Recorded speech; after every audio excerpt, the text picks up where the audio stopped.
কে? Sorry আপু, জায়গা নেই। আরে তৃষ্ণান ভাই, আরে ভাই ভাই ভাই আমি আরে কিরে ভাই, আমি সিরিয়াল আগে ছিলাম। না না ভাইজান, ভাই উনি তো ঠিকই বলতেছে, সিরিয়াল তুমি আগে শুনুন। আরে আপা আমি তো আপনার জন্য নামি নেই। আরে ভাই আপনি জানতো আমি পরে লিখতে আসছো।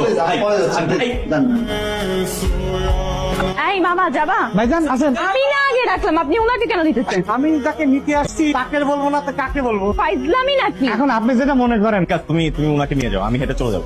সত্যি বলতেছেন? আরে হ্যাঁ, তুমি ওনাকে নিয়ে যাও। তাহলে আপা আসেন। আর না, আপনি ওনাকেই নিয়ে যান, আমার আর যাওয়া লাগবে না। না না না না, আপনি যান, আমি একা একা চলে যাবো, আপনি যান। ও ভাইজান কি উঠবে নাকি? আপনি বিপদে পড়েছেন, ভাইজান সেটা বুঝতে পেরেছে। আপনার বিপদ উদ্ধার না হওয়া পর্যন্ত ভাই যেটা বলিছে, ভাই সিদ্ধান্ত অটুট। আসসালামু আলাইকুম। 2 দিন ধরে কিছু খাই না, ওটা কোনো টাকা নাই, যদি একটু খাবার কিনে দিতেন ভাইজান। এই তুমি যাও তো, যাও যাও। আকাশ দাঁড়াও। ভাইজান আপনি কি করলেন? ওই শালা তো ভাত খাবি না, শালা তো নিশা করবি। এত হিসাব করে জীবন চলে? আল্লাহর দুনিয়াতে কাউকে সাহায্য করতে পারাটাও একটা রহমত।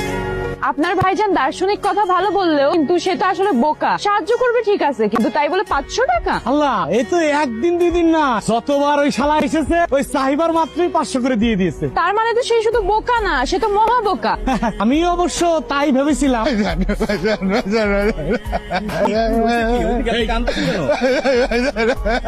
করে লাভ নাই। আজকে তুমি যতই কান্নাকাটি করো, আজকে তুমি কান্নাকাটি করে মরে গেলেও এটা পাবে না।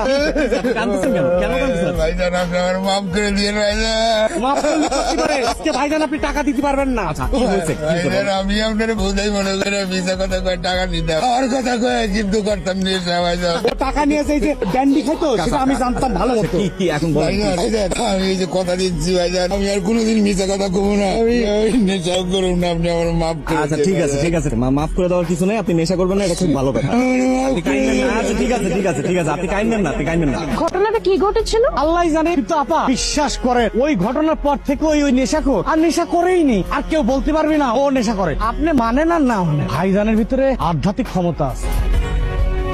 Thank you. আচ্ছা সাদাত ভাই, এই ফ্লোরে কোন অফিস? 2-3টে অফিস আছে। কারো খুঁজতেছো? রাশিকা আপা কাহিনী দেখছো? মানে তৃষ্ণান আসার সাথে সাথে কাস্টারের বাটি নিয়ে একেবারে বেন জনসন হয়ে গেল। অদ্ভুত নির্লজ্জতা। আচ্ছা সাইমন ভাই, এই খ্রিস্টান লোকটা আসলে কে? এটা ফাউল লোক। দেখে তো মনে হয় কোনো সেলিব্রিটি হবে, তাকে সবাই খাওয়াতে পারলেই ধন্য। ফুটেজ খাওয়ার ধান্দা। আপনার মনে হয় অনেক রাগ ওনার প্রতি। না, আপনি কি করতেছেন এখানে? এখানে কি? জায়গাটা আপনার দাদা কিনছে। আচ্ছা রাশিকা আপা, ওই খ্রিস্টান লোকটা আমাদের অফিসে কাজ করে। না, আমাদের অফিসের না, কিন্তু খুবই ভালো মানুষ। আপনারও কি কোনো উপকার করেছিল উনি? আমার উপকার করিছে মানে আমার জীবনের সবচেয়ে মহা উপকার তো সেই করিছে। খারাপ লাগতেছে? হ্যাঁ খারাপ লাগতেছে শোনা? আরে আল্লাহ আল্লাহ, ভাই ভাই ভাই এ ভাই, আপনি তোমার যে উপকার করেছেন আমি তো কোনোদিন ভুলতে পারবো না। সেই দিন রাতের বেলা তার নিজের গাড়িটার কথা একটাবারে চিন্তা করলো না। শুধু তাই না, হাসপাতালের যত বিল সে দিয়ে দিল। যদিও পরে আমি তাকে দিতে চেয়েছি, কিন্তু সে টাকা নিলই না। আচ্ছা, ওনার গাড়ি থাকতে উনি এভাবে রিক্সায় ঘুরে কেন? এত লেট করলি যে? অফিসে সব ঠিকঠাক? হ্যাঁ সব ঠিকঠাক, কিন্তু কিন্তু অফিসে একটা লোক আছে, ভেরি ইন্টারেস্টিং। বাহ, গিয়ে ক্রাশ খেয়ে ফেললি? তুলো না, লোকটা তো অফিসেরই। তাহলে লোকটা কেমন জানি অদ্ভুত বলতে? তাকে সবাই খাতির কর। কেনটাই তো বের করতে পারতেছি। তুই কি প্রেমে টেমে পড়ছিস নি? আরে না, সামন ভাই, বলো কি তার সাথে আমার গোপন আলাপ। গোপন রাশিকা আপাকে আসছে এখন? ঘুষিটা বেগম আসেনি। বলো বলো বলো। এই যে খ্রিস্টান আছে না, ওর সাথে আপনার তো সমস্যা আছে না? আমার মনে হয় এই লোকটার মধ্যে কোনো ভেজাল আছে। হ্যাঁ, প্রথম দিন থেকে কেমন জানি মনে হয় আমার কাছে।